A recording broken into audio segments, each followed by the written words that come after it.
தவம் செய்வதனால் அல்லது தியானம் செய்வதனால், தவம் தியானம்னாவே என்ன? மனம் ஒருநிலைப்படுத்துவது, ஒளியை பார்ப்பதுதான். மனம் ஒருநிலைப்படும் போது என்ன ஆகும்? அணுக்கள் ஒன்று சேரும். அணுக்கள் ஒன்று சேரும் போது என்ன ஆகும்? எனர்ஜி அதிகமாகும். எனர்ஜி அதிகமாகும் போது என்ன? ஹீட் ப்ராசஸ் ஆகும். அந்த உஷ்ணத்தை சுத்த உஷ்ணமாக மாற்ற வேண்டும். சில பல பயிற்சிகள் பண்ணும்போது அசுத்த உஷ்ணமாகும். ஆனால் அசுத்த உஷ்ணத்தையே சுத்த உஷ்ணமாக மாற்றக்கூடிய வல்லமை புருவ மத்திய கவனத்திற்கு உண்டு. வள்ளல் பெருமான் தான் இதை கிளியரா சொல்றாரு. மற்ற யோக பயிற்சிகள் செய்யும் போது ஏற்படக்கூடிய அசுத்த உஷ்ணத்தை கூட புருவ மத்தியத்தில் ரெகுலராக நீங்கள் கவனம் வைக்கும் போது அந்த அசுத்த உஷ்ணத்தை சுத்த உஷ்ணமாக மாற்றுகிறது. இருந்தாலும் கூட அந்த சுத்த உஷ்ணமே உடம்புல சில பல வேதிவினை மாற்றங்களை ஏற்படுத்தும், சில பல அசௌகரியங்களை ஏற்படுத்தும். நம்ம ஒரு கம்ப்ளீட்டான லைஃப் நம்ம லீவ் பண்ணிட்டு இருக்கோம் நினைச்சிட்டு இருப்போம். ஆனா இது கர்மாவில தான் நம்ம குருமா கிளறிட்டு இருக்கோம். அது நமக்கு தெரிய மாட்டேங்குது. நாளை பின்ன ஏகப்பட்ட பஞ்சாயத்து வரும், அடுத்தடுத்த பிறவிகள் வரும். அதுலலாம் இருந்து கடந்து நம்ம ஜெயிக்கணும்னா யோக பயிற்சி பண்ணணும், தவம் பண்ணணும். அதுபோல ஜீவகாருண்ய ஒழுக்கத்தோட இருக்கணும். ஜீவகாருண்யம் செய்தாலும் உஷ்ணம் கிளம்பும், புரிஞ்சுக்கணும். நீங்க ஆத்ம விசாரம் பண்ணாலும் உஷ்ணம் அதிகமாகும். கவனிக்கணும். நீங்க விசார அதி உஷ்ணம்னு சொல்றாங்க, அதுலயும் உஷ்ணம் கிளம்பும். அங்கங்க சதறிட்டு இருக்க மைண்ட ஃப்ரீயா விட்டுட்டீங்கன்னா பஞ்சாயத்து இல்ல. ஆனா உயிர் போயிடும் சீக்கிரம், அடுத்த பிறவி என்பது உண்டு. ஒருநிலைப்படுத்தும் போது உஷ்ணம் கிளம்பத்தான் செய்யும். எந்த பயிற்சி எடுத்தீங்கனாலும் ஜீவகாருண்ய ஒழுக்கத்தோட கருணை உணர்வோட ஆன்மா உருக்கம் அடைந்தாலும் உஷ்ணம் ஏற்படும். தவம் யோக பயிற்சி செய்தாலும் உஷ்ணம் ஏற்படும். விசாரம் கேள்வி கேட்டாலும் ஆத்மாவை விசாரம் செய்தாலும் உஷ்ணம் என்பது ஏற்படும். ஆக மொத்தம் உஷ்ணம் ஏற்படும். இதை எப்படிங்க சமன்பாடு படுத்துறது? ரொம்ப சிம்பிள். இதுக்கு பயப்படணுன்ற அவசியம் இல்லை. உயிர் போற அளவுக்குலாம் திங்க் பண்ணாதீங்க.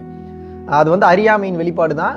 ஹீட் ஏறும்போது நியூட்ரலைஸ் பண்ணணும், அவ்வளவுதான். ஹீட் ஏறும்போது எப்படி நியூட்ரலைஸ் பண்றது அப்படின்னு கிளியரா சொல்றேன், நல்லா புரிஞ்சுக்கோங்க. மெயினா இந்த பயிற்சி செய்யறவங்க கம்பல்சரி பெண்கள் வெள்ளி மற்றும் செவ்வாய், ஆண்கள் புதன் மற்றும் சனிக்கிழமை எண்ணெய் தேய்த்து குளிக்க வேண்டும்.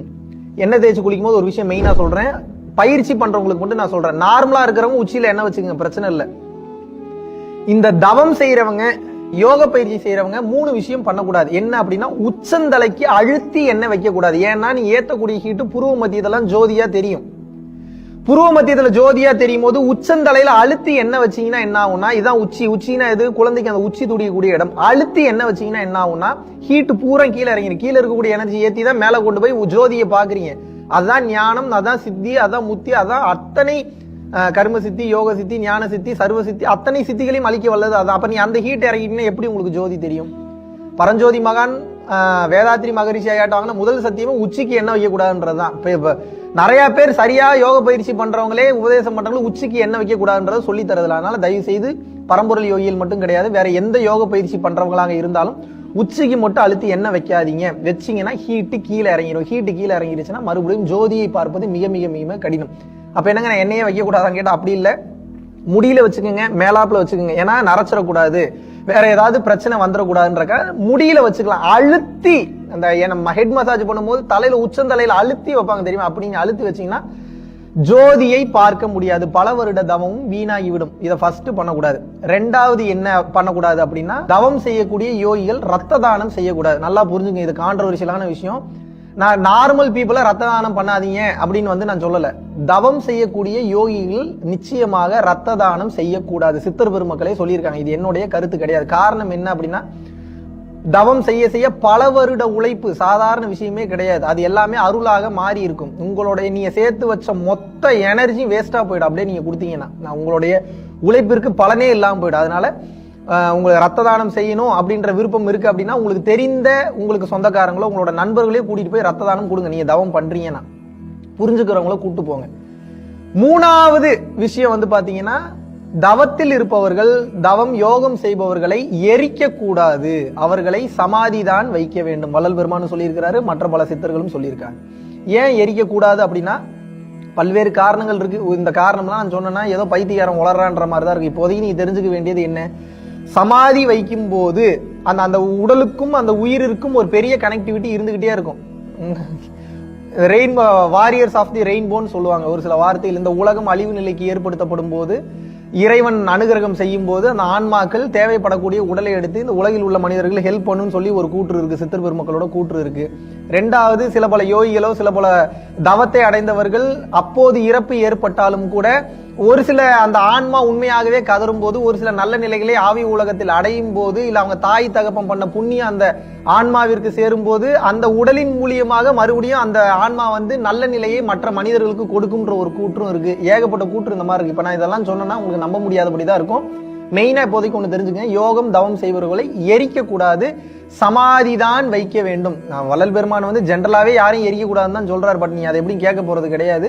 அதனால அட்லீஸ்ட் நம்ம இந்த தவம் யோகம் செய்யக்கூடிய நம்ம ஃபேமிலியில பரம்பொருள் ஃபேமிலி சொல்ல, இந்த தவம் யோகம் செய்யக்கூடிய எல்லாரையும் சேர்த்து தான் நான் ஃபேமிலின்னு சொல்றேன். நீங்களாவது தயவு செய்து உங்களது உடலை எரிக்க விடாதீர்கள். மெயினா இன்னொன்னு என்னன்னா, உடல் தானமோ இல்ல வந்து பாத்தீங்கன்னா கண் தானமோ நீங்கள் இறந்ததற்கு அப்புறம் நிச்சயமாக செய்யக்கூடாது. இந்த யோகம் தவம் செய்யறவங்க கண்டிப்பாக செய்யக்கூடாது. எங்க அப்பா இறந்தப்போ, ஆக்சிடென்ட்ல இறந்தப்போ 15 நாள் வந்து ஹாஸ்பிட்டல்ல வச்சிருந்தோம், ஒரு தனியார் மருத்துவமனையில வச்சிருந்தோம். 15 நாளுக்கு அப்புறம் அவர் இறந்த உடனே வந்து பாத்தீங்கன்னா எங்க அப்பானா எனக்கு அவ்வளவு உயிர். ஆனால் எங்க அப்பாவோட கண்களாவது அடுத்தவங்களுக்கு பயன்படட்டும்னு சொல்லி இம்மிடியேட்டா எங்க அப்பாவோட இறப்பை பத்தியும் கவலைப்படாம இம்மிடியேட்டா வந்து பாத்தீங்கன்னா ஐ ஹாஸ்பிட்டல்ல இருந்து வர சொல்லி அவரோட கண்ணை வந்து எடுத்து போக சொன்னேன். சோ கண் தானத்தை மதிக்கக்கூடியவன் நான், உடல் தானத்தை மதிக்கக்கூடியவன் நான். நான் வந்து ஒரு இந்த தவம் யோகத்துக்குலாம் முன்னாடியே வந்து என்னோட உடலை தானத்துக்கு எடுத்துக்கங்க அப்படின்னு சொல்லி எழுதி அதுக்கு ஒரு ஒரு கார்டே வச்சிருந்தேன். நான் என்னோட கண்களையும் தானம் செய்து விடுறேன் எழுதி நான் வச்சிருந்தேன். பட் தவம் யோகம் என்பது மனித வாழ்க்கைக்கு அப்பாற்பட்ட வாழ்க்கை. அந்த வாழ்க்கை மாதிரி இந்த வாழ்க்கையை நீங்கள் பார்க்க கூடாது. ரெண்டுமே கம்ப்ளீட் வேற வேற கான்ட்ரஸ்ட்ல இருக்கு. சோ இந்த வேலைகளை தயவு செய்து தவயோகிகள் செய்யாதீர்கள். ஓகே, ஆல்ரெடி நான் பல இடங்கள்ல சொல்லியிருக்கேன், மறுபடியும் சொல்றேன். எண்ணெய் தேய்த்து குளிக்கும் அன்னைக்கு இளநீரோ மோரோ குடிக்க கூடாது, பகல்ல தூங்கக்கூடாது, நைட்டு தான் தூங்கணும். இதை கடந்த நிலையில நீங்க வந்து எண்ணெய் தேய்ச்சு குளிக்க போகும்போது நீங்க வந்து கம்பல்சரி சுடுதண்ணில தான் குளிக்கணும். இதையும் பாத்துக்கங்க. இதெல்லாம் கடந்து எண்ணெய் தேய்ச்சு முடிச்ச உடனே ஒரு 15 இருந்து ஒரு 20 நிமிஷம் வெயில் படக்கூடிய இடத்துல, ஆண்களா இருந்தா வெளியில போய் நில்லுங்க, பெண்கள் வெளியில போய் நிக்க முடியாதுன்றதுனால சூரிய வெளிச்சம் படக்கூடிய இடத்துல நில்லுங்க. சூரிய வெளிச்சமே உங்க வீட்டுல இல்லையா, ஃபேனை எல்லாத்தையும் ஆஃப் பண்ணிக்கங்க. ஓரளவுக்கு அந்த ஹீட் உங்க உடம்புல படக்கூடிய இடத்துல நீங்கள் நின்று கொள்ளுங்கள். ஓரளவுக்கு அந்த சூரிய வெளிச்சம் எங்க ஓரளவுக்கு படுற இடமா இருந்தாலும் நின்னுக்குங்க. சுத்தமா சூரிய வெளிச்சமே உள்ள வரலையா, ஒன்னும் பிரச்சனை இல்ல. ஒரு 10 to 15 மினிட்ஸ் உங்களுடைய ரூம்லயோ இல்ல 15 to 20 மினிட்ஸ் உங்களுக்கு எவ்வளவு நேரம் டைம் கிடையாது அவ்வளவு நேரம் ரூம்ல தனியா இருந்துட்டு அதுக்கப்புறம் நீங்கள் குளிக்க செல்லலாம். இந்த மாதிரி செல்லும் போது நரம்பு பிரச்சனைகள் வராது. குறிப்பா யோகம் தவம் செய்யும் போது நரம்புகளுக்கு நல்ல பவர் வேணும், நல்ல வலு வேணும். சோ அதுக்கு உண்டான ஆற்றலை எண்ணெய் தேய்ச்சி குளிச்சீங்கன்னாவே 99.999% உங்க உடம்புல ஒரு பிரச்சனையும் வராது. இதை கடந்த நிலையில் அடிக்கடி நீங்க வந்து பாத்தீங்கன்னா கருணை கிழங்கு அதிகமா சாப்பிடணும். ஏன் கருணை கிழங்கு சாப்பிடணும்? அதுக்கு பேரே கருணை கிழங்கு. ஏன் கருணை கிழங்குன்னு வச்சிருக்காங்க? கருணையோடு இருப்பதனால அது கருணை கிழங்கு. எதுக்கு அது கருணையா இருக்குது அப்படின்னா, மனிதனுடைய உடலிற்கு கருணையாக இருக்கிறது, மனிதனுடைய வாழ்க்கைக்கு கருணையாக இருக்கிறது, தேவையில்லாத நோய்களை போக்குகிறது, அதனுடைய மகத்துவத்தை சொல்லவே முடியாது, அவ்வளவு விஷயங்களை அது கொடுக்கிறது. அதனால தயவு செய்து உங்க வாழ்க்கையில அடிக்கடி கருணைக்கிழங்கு சாப்பிட்டீங்கன்னாவே பைல்ஸ் பிரச்சனை வராது, சூட்டுனால ஏற்படக்கூடிய பிரச்சனைகள் வராது, தேவையில்லாத வாயு பிரச்சனைகள் வராது. ஒரு 2 பொருளை நீங்க அவாய்ட் பண்ணு. என்ன? கத்திரிக்காயை டோட்டலா அவாய்ட் பண்ணிருங்க. டோட்டலா விஷக்கொல்லி. ஐ மீன் வந்து பாத்தீங்கன்னா அது வந்து மனிதனை கொல்லக்கூடிய ஆற்றல் பெற்றது. ரெண்டாவது உயிர் பிராணம் டோட்டலா எடுத்துரும். கத்திரிக்காயில ஒண்ணுமே கிடையாது, அதை எடுத்துருங்க. அது இன்னைக்கு வர கத்திரிக்காயில ஒண்ணுமே கிடையாது, தயவு செஞ்சு எடுத்துருங்க, அதை பயன்படுத்தாதீங்க. ரெண்டாவது எதை பயன்படுத்தக்கூடாதுன்னா உருளைக்கிழங்கு. ஏதாவது டேஸ்ட்டுக்கு அப்போதைக்கு ஏதாவது வறுத்து சாப்பிட்றதுக்கு யூஸ் பண்ணி, ஆனா கம்ப்ளீட்டா அது வாயு, முதுகு பிடிப்பு ஏற்படும், அங்கங்க இழுத்து பிடிச்சிக்கும், உடம்பு வலி எடுக்க ஆரம்பிக்கும், தேவையில்லாத பிரச்சனைகளை கொண்டு வந்து விடும். ஸோ உருளைக்கிழங்கு மற்றும் கத்திரிக்காயை கம்ப்ளீட்டா அவாய்ட் பண்ணுங்க.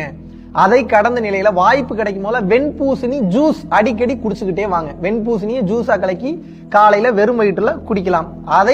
அதுக்கப்புறம் வந்து பாத்தீங்கன்னா நவதானியங்களை அதை அடிக்கடி எடுத்துக்கங்க. நவதானியங்கள்னா என்ன? கொண்டக்கடலை, கருப்பு சுண்டல், கொள்ளு பயிறு, பச்சை பயிறு, தட்டைப்பயிறு, இந்த மாதிரி வேக வச்சா உடனே சாப்பிடுற மாதிரி, எந்த எக்ஸ்ட்ரா எசன்ஸும் போடாம அப்படியே எடுத்து சாப்பிடுற மாதிரியான நவதானியங்களை நீங்கள் அடிக்கடி சாப்பிடணும். எப்ப பார்த்தாலும் அரிசி, கோதுமை, உளுந்தம்பருப்பு இப்படியே போகாதீங்க.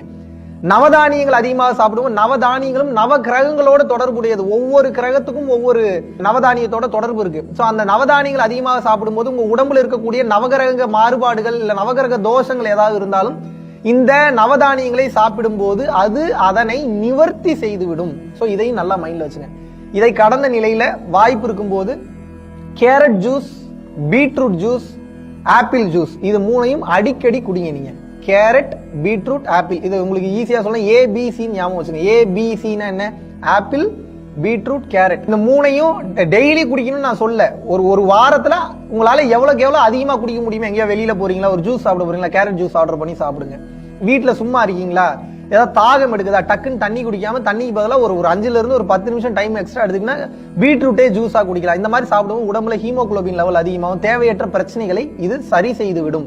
இதை கடந்த நிலையில ரொம்ப சில நேரத்துல தவம் பண்ணும்போது உஷ்ணம் அதிகமாயிருச்சுன்னு வச்சுக்கோங்க, உங்களுடைய காதுல இருந்து புகை வரமா இருக்கும், டீஹைட்ரேட் ஆயிடும், எந்திரிக்கவே முடியாது. அந்த மாதிரியான நேரத்துல நீங்க என்ன பண்ணா, உங்களோட தொப்புள்ளியும் 2 கால் கட்டை விரல்களிலும் விளக்கெண்ணெய் வச்சுட்டு படுத்தீங்கன்னா காலையில சரியாயிரும். இல்ல ரொம்ப முடியாம இருக்கு அப்படின்ற பட்சத்துல அன்னைக்கு நைட்டு, அடுத்த நாள் நைட்டு நீங்க வைக்கும் போதும் சரியாகி விடும். உடனே போய் ஏதாவது ஒரு மாத்திரையை போடுறேன், டேப்லெட்டை போடுறேன்னு போட்டீங்கன்னா அப்புறம் அதுவே பழக்கமாயிடும். ஸோ தவம் செய்வதனால் ஏற்படும் இந்த உடல் உஷ்ணத்தை நீங்கள் சமன்பாடு எப்படி செய்ய வேண்டும் என்றால், சித்த மருத்துவத்தின் மூலியமாகவோ அல்லது ரெஸ்ட் எடுத்து தான் சரி பண்ணும். உடனே அலோபதிக்கு போயிடாதீங்க. அவசர சிகிச்சைக்கு கை உடஞ்சிருச்சு, கால் உடஞ்சிருச்சு, ஏதாவது இமீடியட்டான ஆக்சிடென்ட்னா நீ அலோபதிக்கு போகலாம். ஒரு ஸ்லோ அண்ட் ஸ்டெடி ப்ராசஸா இருக்கு, நமக்கு டைம் இருக்கு, லைஃப் ஸ்பேன் இருக்குன்னா ஏன் நம்ம உடனே அலோபதி போகணும்? அப்பன்னா ஃபர்ஸ்ட் சித்த மருத்துவத்தை அணுகுங்க. அப்படி இல்லாட்டினா ஹோமியோபதியை செகண்ட் ஆப்ஷனா வைங்க. அப்படி செகண்ட் ஆப்ஷனை கடந்து அது வேலை செய்யலன்னா தேர்ட் ஆப்ஷனா நீங்க ஆயுர்வேதாவை வைங்க. அதுக்கப்புறம் தான் மற்ற ஆப்ஷனே போகணும். எடுத்த உடனே நீங்க அலோபதின்னு எல்லாத்துக்கும் நீங்க போக ஆரம்பிச்சீங்க அப்படின்னா அப்புறம் அதனுடைய ரூட் காசை சரி பண்றது ரொம்ப ரொம்ப ரொம்ப கஷ்டமாயிடும். ரொம்ப அர்ஜென்ட்டான விஷயமா ஏதோ ஒரு மாற்று அறுவை சிகிச்சை பண்ணணும், மிகப்பெரிய கேன்சர் ட்ரீட்மெண்ட்டுக்கு உடனே ட்ரீட்மெண்ட் கொடுக்கணும், இல்ல இதய மாற்று அறுவை சிகிச்சை பண்ணணும்னா வேற வழி இல்லை, நீங்க அலோபதி போய் தான் ஆகணும். சோ மற்ற விஷயங்களுக்கு உடனே அலோபதி போகாதீங்க. இந்த மாதிரி யோக சம்பந்தமான விஷயங்களுக்கு நீங்கள் தாராளமாக இந்த சித்த மருத்துவத்தை பயன்படுத்திக் கொள்ளலாம். ஓகே, இதை கடந்த நிலையில உங்க வாழ்க்கையில நீங்க சீரக தண்ணின்னு ஒன்னு இருக்கு. சீரக தண்ணினா என்ன, மலையாளிகள் யூஸ் பண்ணுவாங்க, பார்த்துருந்தீங்கன்னா தெரிஞ்சிருக்கும். சீர் கூட்டல் அகம் இஸ் ஈக்குவல் டு சீரகம். உங்கள் அகத்தினை சீர்படுத்தி செம்மைப்படுத்துவதனால் அதற்கு பேர் சீரகம். சோ சீரகத்தை கலந்து நீங்கள் தண்ணீர் குடித்து கொண்டே வரும்போது உடல் அளவில் இருக்கக்கூடிய பிரச்சனைகள் சரியாகும். உடல் அளவில் எந்தவித ப்ராப்ளம்ஸும் வராது. நீங்க பாட்டில் வாட்டர்ஸ்லாம் ஒவ்வொரு சில பிராண்ட் எல்லாம் இருக்கு, அந்த பிராண்ட் பேர் சொல்ல விரும்பல. அதெல்லாம் கிளீன் வாட்டர், பியூர் வாட்டர் கிடையாது. கிளீன் வாட்டர் வேற, பியூர் வாட்டர் வேற. கிளீனா தெரியுதுன்றக்கா அதுல எல்லாமே நல்லது இருக்குன்னு அர்த்தம் கிடையாது. பொட்டன்ஷியல் ஆஃப் ஹைட்ரஜன் சொல்லுவாங்க. பிஹெச் வேல்யூ அதிகமா இருக்கக்கூடிய, அதுல மினரல்ஸ் அதிகமாக இருக்கக்கூடிய அந்த வாட்டரை பயன்படுத்தும் போது தான் அது உங்களை நல்ல நிலைமைக்கு அழைத்து செல்லும். அது சீரக தண்ணி அந்த வாய்ப்பை ஏற்படுத்தும். அப்படி இல்லையா, ஒரு மண்பானையை வாங்கி, அதாவது அந்த அந்த பூசாத மண்பானையை வாங்கி அதுல நைட்டு ஃபுல்லா தண்ணியை ஊற வச்சு அதுல தேட்டாங்கோட்டைன்னு சொல்லி சித்த மருத்துவ கடையில கேட்டீங்கன்னா கொடுப்பாங்க. தேட்டாங்கோட்டையை நல்லா உரசிட்டு உள்ளுக்குள்ளே 4-5 தேட்டாங்கொட்டையை போட்டு, மிஞ்சி போனா 10 ரூபாயில இருந்து 15 ரூபா அந்த தேட்டாங்கொட்டை. அடுத்த நாள் காலையில அந்த தண்ணி மூடி வச்சுட்டு எடுத்து பாத்தீங்கன்னா கழிவுகள்லாம் மேல வந்துடும். அதை எடுத்து கீழே கொட்டிட்டு அந்த தண்ணி எடுத்து குடிச்சீங்கன்னா உலகத்திலேயே தி பெஸ்ட் வாட்டர் அதுதான், அதிகமான பிஹெச் வேல்யூ இருக்கக்கூடிய வாட்டர். ஸோ இதுவும் உங்களது சூட்டை சமன்பாடு செய்யும். இதை கடந்த நிலையில அடிக்கடி ஃப்ரூட்ஸ் சாப்பிடுங்க. ரா ஃபுட் அதிகமா எடுத்துங்க. ஃப்ரூட்ஸ்னா என்ன, மரபணு மாற்றம் செய்யப்படாத நாட்டு வாழைப்பழம், மரபணு மாற்றம் செய்யப்படாத பழங்கள் அதிகமாக எடுத்துங்க. வேற வழியே இல்லை அப்படின்னா இப்போ கொய்யா பழம்லாம் பாத்தீங்கன்னா சிகப்பு கொய்யா அதிகமா கிடைக்கிறது இல்லை, வெள்ளை கொய்யா தான் கிடைக்குது. அதுக்காக நான் சிவப்பு கொய்யா தான் சாப்பிடுவேன்லாம் இருக்காதீங்க. வாய்ப்பு கிடைக்குதுன்னா அந்த மாதிரி கொய்யா பழம் மரபணு மாற்றம் செய்யப்பட்டதுல என்ன, ஒரு மரபணு மாற்றம் செய்யப்படாத பழங்கள்ல 100% ரிசல்ட் கிடைக்குன்னா மரபணு மாற்றம் செய்யப்பட்டது ஒரு 60% இருந்து 70% கிடைக்கும். கிடைக்காமலாம் இருக்காது. ஸோ அதுக்காக நம்ம அதை சாப்பிடாம இருக்க முடியுமா? ஸோ அதையும் நீங்கள் பயன்படுத்தி கொள்ளுங்கள். சில பல பயிற்சிகள் பண்ணும்போது மோஷன்ல சில ப்ராப்ளம் வர மாதிரி இருக்கும். அந்த மாதிரி நேரத்துல சித்த மருத்துவ கடைக்கு போனீங்கன்னா கருணை லேகியம் சொல்லி கேளுங்க. கருணை லேகியம் அப்படின்றது போய் நீங்க கேட்டீங்கன்னாவே அது ஒரு சின்ன டப்பால 100 ரூபாயில இருந்து ஒரு 150 ரூபாக்குள்ள இருக்கும், மிஞ்சி போனா 200 ரூபாக்குள்ள இருக்கும். அது நீங்க கண்டினியூவா ஒரு வாரம் காலையிலயும் சாயந்தரமும் அது அப்படியே ஸ்பூன்ல எடுத்து அப்படியே சப்பி அப்படியே முழுங்குறது தான். கருணக்கிழங்க லேகியமா பண்ணிருக்காங்க, அவ்வளவுதான். அது போக சில பல மூலிகை எல்லாம் ஆட் பண்ணிருப்பாங்க. அதை நீங்க சாப்பிட்டீங்கன்னாவே மோஷன் போற இடத்துல ஏதாவது பிரச்சனை இருந்தாலும் சரியாகி விடும். வேற ஒருத்தங்களுக்கு தவமே செய்யாம பைல்ஸ் ப்ராப்ளமே உங்க லைஃப்ல வேற ஒரு ப்ராப்ளமே இருக்கு, பைல்ஸ் ப்ராப்ளம் இருக்குன்னா கூட அந்த பிரச்சனையும் சரி பண்ணக்கூடிய ஆற்றல் இந்த கருணை லேகியத்திற்கு உண்டு. சோ இதையும் நீங்கள் தெரிந்து கொள்ள வேண்டும். மெயினாவே யோக பயிற்சி பண்றவங்க எந்த தன்மையில இருக்கணும் அப்படின்னு பாத்தீங்கன்னா, ஒரு நாளைக்கு 2 டைம் குளிக்கக்கூடிய தன்மையில இருக்கணும். எந்த தவம் செஞ்சாலும் எந்த யோகம் செஞ்சாலும். ஏன் 2 டைம் குளிக்கணும் அப்படின்னா நல்லா புரிஞ்சுக்குங்க. நீங்க சோப்பு போட்டு குளிக்கிறீங்களோ இல்லையோ, ஆனா தயவு செஞ்சு குளிச்சிருங்க. ஏன் இதை சொல்கிறேன் என்றால், நீங்கள் உடம்புல ஏத்தக்கூடிய அந்த உஷ்ணத்தை சமன்பாடு செய்யக்கூடிய அந்த ஆற்றல் நீருக்கு உண்டு. தவம் பண்ண உடனே குளிங்கன்னு நான் சொல்லல. தவம் பண்ணி 1 மணி நேரம் 1.5 மணி நேரம் கழிச்சுதான் குளிக்கணும், காலையில குளிக்கிற மாதிரி இருந்தா. அப்படி இல்லையா, கம்பல்சரி ஒரு நாளைக்கு 2 வேளை குளிச்சா மிக சிறப்பு தான். அதுல தவம் யோகம் பண்றவங்க பச்சை தண்ணியில குளிச்சீங்கன்னா இன்னும் மிக மிக மிக மிக மிக சிறப்பு. ரெண்டாவது பச்சை தண்ணியில குளிச்சு பழகிட்டீங்கன்னா எங்க போனாலும் உங்க உடம்புக்கு செட் ஆயிரும். நான்லாம் சுடு தண்ணி வந்து பாத்தீங்கன்னா ரொம்ப ரேரா தான் குளிக்கிறோம், ரொம்ப ரொம்ப ரொம்ப ரொம்ப ரேர். மேக்சிமம் பச்சை தண்ணியே குளிச்சுதான் பழகியிருக்கேன். இதையும் நீங்கள் உங்களை வாழ்க்கையில பயன்படுத்திட்டீங்கன்னா தவம் செய்வதனால் ஏற்படும் அந்த உஷ்ணம் என்பது சமன்பாடு அடையும். இதை கடந்த நிலையில் ஏசி போட்டுட்டு எல்லா ஜன்னலையும் பூட்டிட்டு படுக்கக்கூடிய பழக்கத்தை முதல்ல தூக்கி குப்பையில போடுங்க. ஏன்னா ஆகாய பிராணன் உள்ள வராது. ஆகாய பிராணனும் காற்று பிராணனும் உள்ளே வராத போது இந்த ஏசி என்பது சில்லுன்னு இருக்கும், ஆனா ஹீட் அதிகமாக ப்ரொடியூஸ் பண்ணும்.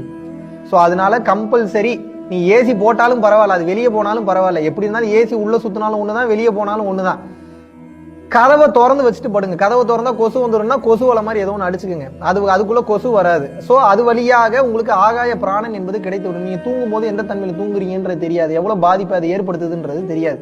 அதனால தூங்கும் போது கம்பல்சரி தயவு செய்து கேட்டுக்கொள்கிறேன், ஒன்னு ஏசி ஆஃப் பண்ணிட்டு ஃபேனை போட்டுட்டு கதவை திறந்து விட்டு போடுங்க. இல்ல ஏசி எனக்கு கம்பல்சரி முக்கியம், நான் அப்படிப்பட்ட ஒரு மோசமான ஊர்ல இருக்கிறேன் அப்படின்னா, மோசமான சுச்சுவேஷன்ல இருக்கேன்னா ஏசியும் போட்டு விட்டுட்டு கொசுவலை அடிச்சுட்டு கதவை திறந்து விட்டுட்டு போடுங்க, இல்ல ஜன்னலை திறந்து விட்டுட்டு போடுங்க. இதுதான் உங்களுக்கு சேஃப்டி. சேஃப்டினா எந்த சேஃப்டி? உயிருக்குண்டான சேஃப்டி. ஏன்னா இப்படி இருக்கும்போது தான் உள்ளுக்குள்ள வாயு மாற்றங்கள் தப்பாக நடக்காது, மற்ற சில ப்ராப்ளமும் நிச்சயமாக உங்களுக்கு வராது. ஸோ இதை மெயினா நீங்க வந்து மைண்ட்ல எடுத்துக்கணும். இந்த யோக பயிற்சிகள் பண்ணாலுமே தலைவலி வர மாதிரியான ஒரு ஃபீல் இருக்கும், சில நேரம் தலைவலியே வந்துடும். காரணம் என்ன அப்படின்னா, கீழே இருக்கக்கூடிய ஆற்றலை மேல் நோக்கி எழுப்புவதற்கு பேர் தான் யோக பயிற்சி. இந்த மேல் நோக்கி எழுப்பும் போது எங்க போகும்னா முதல்ல தலைக்கு தான் போய் நிற்கும். ஸோ இதுக்கு முன்னாடி வாழ்க்கைனா என்னன்னு தெரியாதவங்க, யோகம்னாவே பயிற்சினாவே என்னன்னு தெரியாதவங்க இந்த யோக பயிற்சியை பண்ணும்போது தலைவலி எடுக்கத்தான் செய்யும். இதுக்கு ரொம்ப ரொம்ப சிம்பிளான ஒரு விஷயத்தை ஆல்ரெடி நான் கிளியரா சொல்லியிருக்கேன். உங்களது மூலாதாரத்தை கவனித்து பழக வேண்டும். எது மூலாதாரம்? முதுகுத்தண்டு இருக்கு, அந்த முதுகுத்தண்டு எங்க கீழே முடிகிறதோ அந்த முடிகிற இடம் டெயில், அது கிடையாது. அது கீழே ஆசனவாயிருக்கும், அதுவும் மூலாதாரம் கிடையாது. டெயிலுக்கும் ஆசனவாய்க்கு நடுவுல ஒரு சதை போன்ற ஒரு அமைப்பு இருக்கும், அந்த இடத்திற்கு பேர் தான் மூலாதாரம். சிவானந்த பரமஹம்சர் இதான் ஆக்சுவல் மூலாதாரம்ன்றார், அதுவும் உண்மைதான். இது மேல் மூலாதாரம், இது கீழ் மூலாதாரம். நீங்கள் மூலாதாரத்தை கவனித்து பழகணும். எப்படி? கண்ணை மூடி நிமிர்ந்து உட்கார்ந்து அந்த மூலாதாரத்துல கவனம் வைக்க வைக்க வைக்க வைக்க ஒரு 1/2 hourல இருந்து 1 hour டெய்லியும் பண்ணணும்னு அவசியம் இல்லை, ஒரு வாரத்துக்கு ஒரு டைம். அதுக்கப்புறம் வந்து நீங்க ரெகுலரா மூலாதாரத்தை கவனிச்சு பழகிட்டீங்கன்னா அதுக்கப்புறம் உங்களுக்கு தலை வலிக்கவே வலிக்காது. இப்ப நான் மூலாதாரத்தை கவனிச்சு கிட்டத்தட்ட ஒரு 5 வருஷம் ஆச்சு. நான் மூலாதாரத்தை கவனிக்கவே, ஏன்னா தலைவலி டோட்டலாவே போயிடுச்சு. ஆரம்ப காலகட்டத்தில் தலை வலிப்பது போன்று தெரியும், ஆனால் அந்த எனர்ஜி உங்களுக்கு நல்லா பழக்கம் ஆயிடுச்சு அப்படின்னா நீங்கள் அதுக்கப்புறம் நீங்க வந்து உங்களுடைய மூலாதாரத்தை கவனிக்க வேண்டிய அவசியம் இல்லை. வேதாத்ரி ஐயா என்னன்னு சொல்றாருன்னா சாந்தி தவம் சொல்றாரு. பரஞ்சோதி மகான் ஐயா வந்து இதை இறங்குபடி அப்படின்னு வந்து சொல்றாங்க. இதை நம்ம பாஷையில பார்க்கணும்னா ஏற்றிய எனர்ஜியை இறக்குறோம்னு பாத்துக்கோங்க, எப்படி வேணாலும் நீங்க பேர் வச்சுங்க. ஆனா மேட்ரு என்ன? ரொம்ப தலைவலிக்கும் போது மூலாதார கவனம் என்பது அவசியம் ஆகிறது. மெயினா இந்த யோகம் செய்வதால் ஏற்படும் இந்த உடல் உஷ்ணத்தை சமன்பாடு செய்யக்கூடிய அந்த ஆற்றல் நம்ம கொடுத்துட்டு இருக்கக்கூடிய இந்த ஜீவ சஞ்சீவினி, அது மட்டும் இல்லாம வைரதேகி, இது இரண்டிற்கும் உண்டு. சோ இந்த ஜீவ சஞ்சீவனியும் சரி வைரதேகியும் சரி ரெகுலராக நீங்கள் எடுத்துக்கொண்டே வரும்போது உங்களது உயிராற்றலை பெருக்குகிறது, தேவையற்ற நோய்களை சரி செய்கிறது, உங்களோட உடல் ரீதியாகவும் மன ரீதியாகவும் இருக்கக்கூடிய பிரச்சனைகளை வந்து சரி செய்கிறது. எல்லாத்திற்கும் மேல உயர்ந்த கட்ட நிலைகளை வாரி வாரி வழங்கக்கூடிய ஆற்றல் இந்த ஜீவ சஞ்சீவினிக்கும் இந்த வைரதேகிக்கும் உண்டு. சோ இந்த தன்மையில நீங்கள் வாழ்ந்து கொண்டே வரும்போது உங்கள் வாழ்வு உடல் அளவிலும் சரி மன அளவிலும் சரி மிக சிறப்பான நிலை அடையும். மெயினா இந்த யோகம் தவம் பண்ணும்போது எதுக்கு பயப்படாதீங்க. நீங்க பயப்பட ஆரம்பிச்சிட்டீங்கன்னாவே முடிஞ்சு போச்சு. நீங்க ஐயோ எனக்கு இதாயிருமோ அதாயிருமோ, என் பொண்டாட்டி யாரு பார்த்துப்பா, குழந்தைங்களை யாரு பார்த்துப்பா, புருஷனை யாரு பார்த்துப்பான்னு முடிஞ்சு போச்சு. நீ இப்ப அந்த பக்கம் தலை வச்சு படுக்கிறதுக்கு வாய்ப்பே கிடையாது. சோ உங்களிடம் கேட்டுக்கொள்வது என்ன? எது நடந்தாலும் உங்களை மனித நிலையிலிருந்து யோக நிலைக்கு தெய்வீக நிலைக்கு மாற்றுகிறது. தெய்வீக நிலை என்பதே என்ன? லைட் பார்ட்டிகளாக ஒளியாக மாறக்கூடிய அந்த வேலை. அதை நோக்கி போகும்போது உடல் வந்து ஒரு சில மாற்றங்களுக்கு உட்பட்டு தான் ஆகணும். இப்போ கிரேப் ஜூஸ் வேணும்னு சொல்றீங்க, ஏத்துக்கிறேன் நானு. கிரேப் வந்து மிக்சிக்குள்ள அரைபடல, அந்த அழுத்தத்துக்கு உட்படலைன்னா எப்படி உங்களுக்கு கிரேப் ஜூஸ் கிடைக்கும்? எனக்கு புரியலையே. எனக்கு வந்து நல்ல உடம்பு நல்ல ஆரோக்கியமா இருக்கணும்ன்றீங்க, அரிசியும் கோதுமையான சப்பாத்தியும் இல்ல தோசையும் இல்ல மற்ற பழங்களும் கடிச்சு மென்னு சாப்பிட்டு அந்த வலி வேதனைகளுக்கு உட்படல அப்படின்னா உங்களுக்கு எப்படி எனர்ஜி கிடைக்கும்? எனக்கு நல்ல சட்டை வேணும்ன்றீங்க, பருத்தி அழியாம நூல் எப்படி வரும்? நூல் அழியாம எப்படி உங்களுக்கு சட்டை பேண்ட் வரும்? அப்ப உலகத்தோட தத்துவம் என்ன? ஒன்றின் அழிவில் தான் இன்னொன்றின் தொடக்கம் இருக்கிறது. உலக வாழ்க்கையை நீங்கள் வந்து அர்ப்பணிக்கணும். அர்ப்பணிக்கணும்னா என்ன? இங்க விட்டுட்டு ஓடிட்டு காட்டுக்குள்ள ஓடிடுங்கன்னு சொல்ல, இதெல்லாம் போய் இறைவன் தான் மெயின் சொல்லி அந்த அர்ப்பணிப்போடு தொடர்ந்து பயிற்சி செய்து கொண்டே வரும்போது அந்த அர்ப்பணிப்பிற்கும் அந்த கட்ஸுக்கும் அந்த போல்டுனஸுக்கும் அந்த வைராகியத்துக்கும் இறைவன் உங்களுக்கு அனைத்து பொருட்களையும் அனைத்து வளங்களையும் அனைத்து அருளையும் அனைத்து சக்திகளையும் உங்களுக்கு வழங்கியே தருவார். இதில் எந்தவித மாற்று கருத்தும் இல்லை. இதையும் நீங்க மெயினா மைண்ட்ல வச்சுக்கணும். இதெல்லாம் கடந்த நிலையில ரொம்ப சில நேரத்துல இந்த பயிற்சி பண்ணும்போது கொஞ்சம் டீஹைட்ரேட் ஆகிற மாதிரி இருக்கும், ரொம்ப தண்ணி தாக எடுக்கும். அந்த மாதிரியான நேரத்துல ஒரு வாரம் கூட பயிற்சி செய்யாம கூட விடுங்க, தப்பே கிடையாது.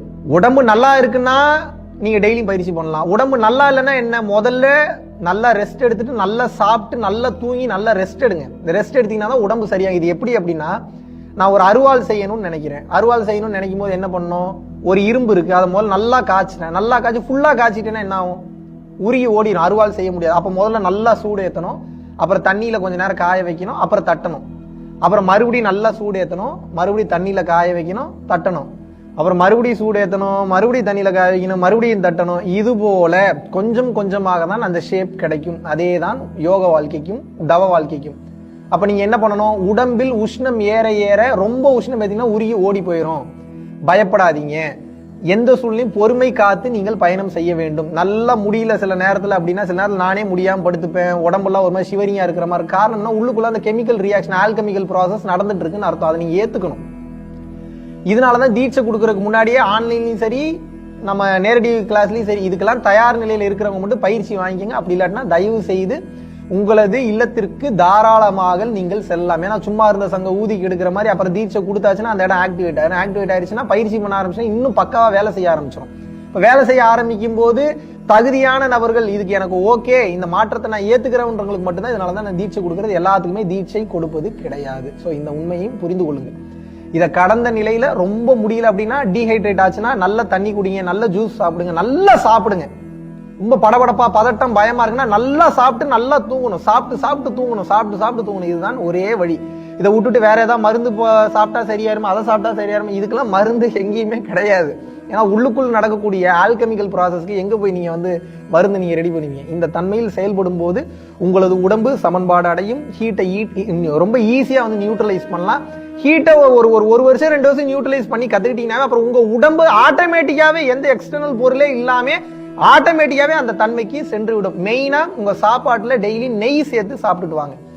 எப்போ உங்க சாப்பாட்டுல டெய்னா நீங்க நிறைய ஊதி சாப்பிடாதீங்க. இப்ப மத்தியான சாப்பாடு சாப்பிடுறீங்க அப்படின்னா அந்த மத்தியான சாப்பாடுல கொஞ்சோண்டு நெய் சேர்த்து சாப்பிடலாம். இந்த காலையில தோசை சாப்பிடுறீங்கன்னா காலையிலயும் அந்த தோசையில கொஞ்சம் நெய் சேர்த்து சாப்பிடலாம். ஒரு நாளைக்கு ஒரு முறை நெய் சேர்த்து சாப்பிடுங்க. 3 வேளையும் நெய் சேர்த்துக்கணும்ன்ற அவசியம் இல்லை.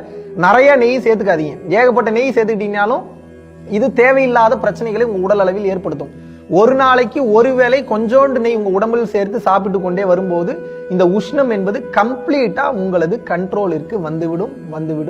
இந்த தன்மையில் நீங்கள் செயல்படும் போது உச்சகட்ட நிலையை நீங்கள் தாராளமாக அடைவீர்கள்.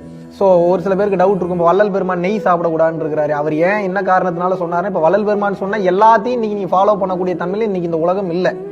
வள்ளல் பெருமான் இன்னைக்கு புதுசா பிறந்திருந்தாருன்னா இந்த உலகத்துக்கு தகுந்த மாதிரி யூடியூபுக்கு தகுந்த மாதிரி தான் இன்னைக்கு உபதேசம் பண்ணிருப்பாரு. அதனால நான் என்ன சொல்றேன் அப்படின்னா, உயிர்கள் வதைப்படக்கூடாதுன்ற தன்மையில அவர் அப்படி சொன்னார், நெய் சாப்பிடாதீங்க. ஆனா அவரே என்ன சொல்லியிருக்கிறாரு, கரிசாலை நெய் யூஸ் பண்ணுங்கன்னு சொல்லியிருக்கிறாரு.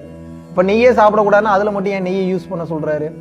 காரணம் என்னன்னா, நெய் என்பது அதிகமான ஒரு சந்தை பொருளாக ஆகிவிட்டதன் காரணமாக பல மாடு துன்புறுத்தப்படுது, மாடுகள் கஷ்டப்படுத்தப்படக்கூடாது அப்படின்றதுக்காக அந்த ஒரு எண்ணத்தை சொன்னார். பட் இன்னைக்கு இருக்கக்கூடிய கால சூழ்நிலைக்கு ஒரு உயிரை கொன்றுதான் நம்ம வதைப்படுத்தக்கூடாது, சாப்பிடக்கூடாது.